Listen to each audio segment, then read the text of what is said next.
Spoiler season is officially upon us, and we're returning to ELDRAINE, which I've been really excited about for a while, because Throne of ELDRAINE is easily one of the coolest concepts Magic has come up with in quite a bit, and I really enjoyed a lot of the cards, especially the adventure mechanics, and just the art style and feel of the set. So Wilds of ELDRAINE is definitely one that fans, including myself, have latched onto with expectations of, a continuation of what made that set so great. So is it? Let's find out as we dive into the spoilers in today's video.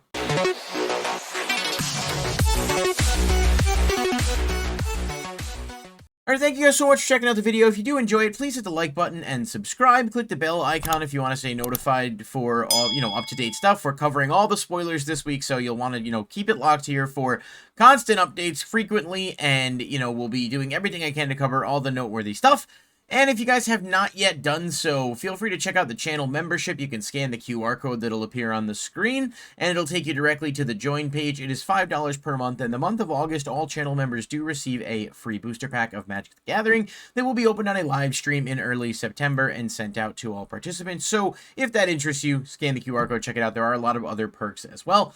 But we're going to get into it today. And there were some leaks over the weekend. I covered a few of them in a previous video, but now we have official spoilers, and I am not able to fit all of them in this video because we got like at least 30 of them. So just to give you guys an idea, we will be doing a separate video covering any of the enchantments that are reprints that are going to be coming out. We'll talk about those and whether or not they're significant, good, etc., as well as a separate video for Commander exclusive stuff. So all over the place here. These are new to the set. Starting us off with Hilda of the Icy Crown. This is a legendary creature, 2 white-blue, and it says whenever you tap an untapped creature an opponent controls, you may pay 1. When you do, choose 1.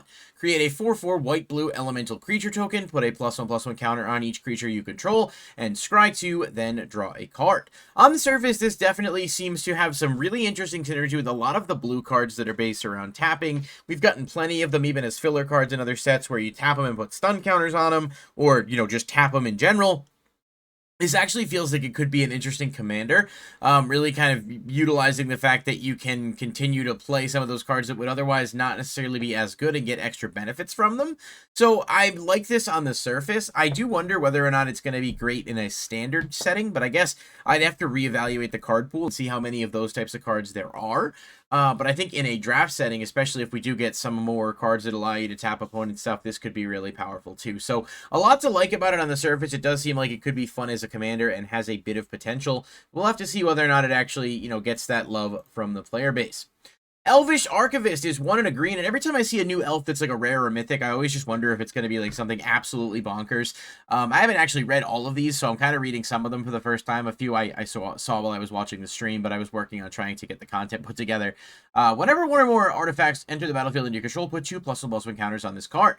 Whenever 1 or more enchantments enter the battlefield under your control, draw a card. This ability triggers only once each turn. Obviously, both of those are once per turn. So this is pretty interesting, especially considering it's a somewhat weaker version of Argothian Enchantress, which is obviously a very good card, but this does have that benefit of, giving you +1/+1 counters off of artifacts as well.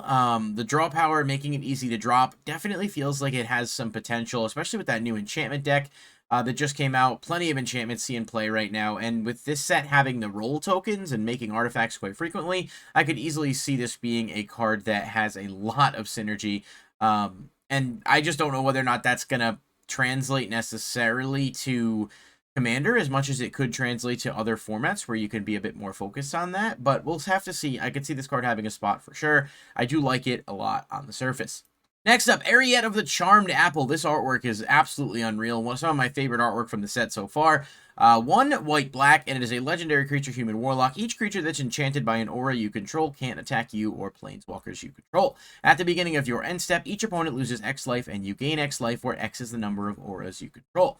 Now, there are definitely some pretty good aura cards in the game, but the thing to note is that this set is introducing the roll tokens, and I'm hoping to get some actual graphics of those so that I can talk about them a bit more in detail. But what the roll tokens essentially do is they create a token that is an aura, and you either equip it to a creature of yours, maybe some get equipped to an opponent's. We haven't seen the full reveals yet, so I don't know. But it's an aura that comes out under your control, and you equip it to something. So you're able to kind of create auras pretty consistently with just some of the cards in this set and with that mechanic. Meaning that, you can put some auras on the opponent's creatures, you can put them on yours, and you can start to stack auras and really kind of hit the opponent for a decent amount of life, depending on, whether or not you're able to combine this with, like, token generation and making extra copies of those auras, buffing stuff up. I really, really like the idea of this card as a commander, because there's obviously a lot of stuff that kind of deals with life burn in black already, and then auras, enchantments. There's plenty of those in white, some that exile, but others that also just do restrictive things. It feels like it's kind of waiting for somebody to take the initiative and go in and build something around this. So I look forward to seeing what type of impact this card will have. I think it's obviously going to be good in multiple formats, but I think it definitely does have a place in Commander too. So we'll see whether or not it ends up dominating more there, or if it makes a splash in Standard. Next up, I just wanted to showcase a couple of these cards all at once, because this is the, I guess we'll call it updated treatment of the Showcase Adventure style. These are all new cards, but this artwork is just, not only do I love the art, I have always thought Throne of Eldraine's, like, Adventure Showcase style is one of the coolest by far. I adore the way this, like, is just laid out, and the color, the way it pops, and it just really captures that, like, storybook feel. These are awesome. We've got Decadent Dragon, 2 red. It is actually a black and a red, which is so cool that we're doing these multicolor adventures now. So the instant side of it is 2 and a black. It says, exile the top 2 cards of your opponent's library face down. You may look at and play them for as long as they remain exiled. And then the creature side says, flying, trample. Whenever it attacks, create a treasure token. It's actually not a bad card. It's got a lot going for it. It's a relatively low cost by comparison, especially in Standard. And it's just, it's a lesser Goldspan Dragon, essentially. A Goldspan Dragon just has a lot more. But given the flexibility of being able to kind of exile the opponent's cards and maybe disrupt their strategies a little bit, as well as having access to it as a dragon later, is kind of what helps it to stand out. So I do think this is a neat card. I'm going to reserve judgment on it until I see what type of impact it really starts to have, but it's always cool to see that, and the artwork is just, come on, it's fantastic. Virtue of Knowledge is 4 and a blue. It is for the enchantment side. It says if a permanent entering the battlefield causes the triggered ability of a permanent you control to trigger, that ability triggers an additional time. And then it has the instant side that's 1 and a blue. Copy target activated or triggered ability you control. You may choose new targets for the copy. So that's actually pretty cool. There's ways to kind of cheese that, but that other effect is pretty ridiculous. This is another Panharmonicon, basically, except for blue. It can trigger, it can stack. This is, I feel like, really powerful, and I definitely think it's an interesting choice to give this to blue. Obviously we got something recent with Elish Norn, Mother of Machines, where she did that and white had access to that a bit more frequently, but Panharmonicon is a colorless artifact, so I suppose there is that. It's just that Panharmonicon is not legal in Standard, obviously, and having other copies of this or whatever is definitely going to be an increase. This is, completely absurd. Really, really good card. And it's one I would keep an eye on for sure, especially having that unique interaction of also being an adventure. And then Kellen the Fey-Blooded is 2 and a red.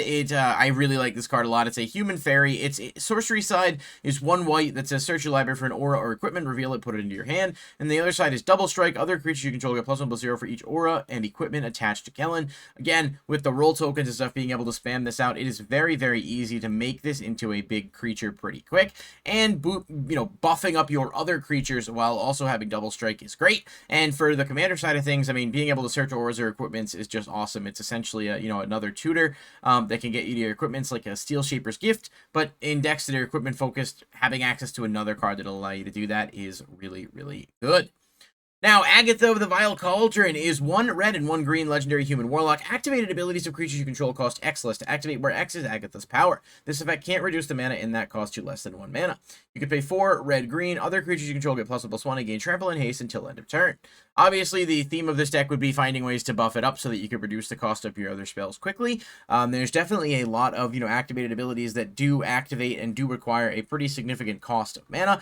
I just don't really know off the top of my head exactly what that would look like in a deck like this, but you can really see its commander potential right off the page. And yeah, obviously its own effect is pretty darn good and has the ability to, deal a lot of damage as well. So again, one to keep an eye on. Another cool, feels like more of a commander focused card, even though it's in a Standard set.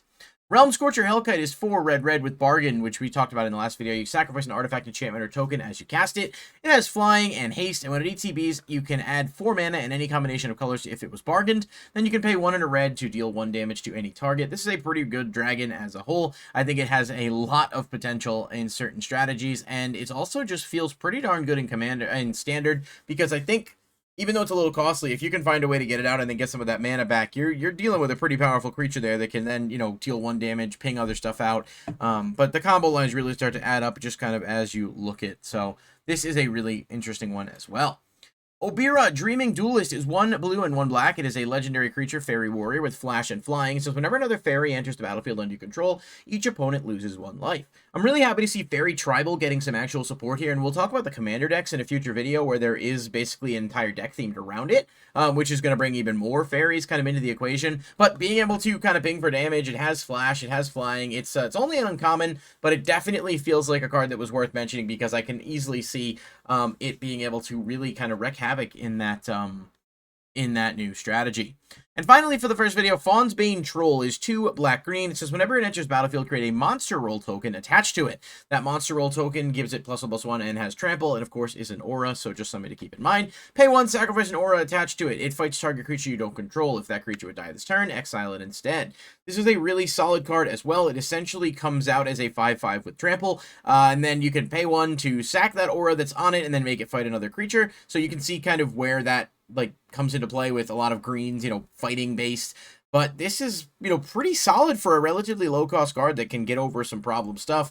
And depending on, you know, what other decks, you know, what other you're playing in the deck, whether you have other auras or other things of that nature that you can kind of make work with his secondary effect, he could do a lot of damage. So, that's going to do it for this video. If you guys do enjoy these cards so far, let me know what you think of them in the comment section down below. I know I covered a lot here in a short bit of time. I wanted to try and at least get something out. There are more cards, more videos coming, so keep it locked here on the channel, but I'll catch you in the next one. Peace.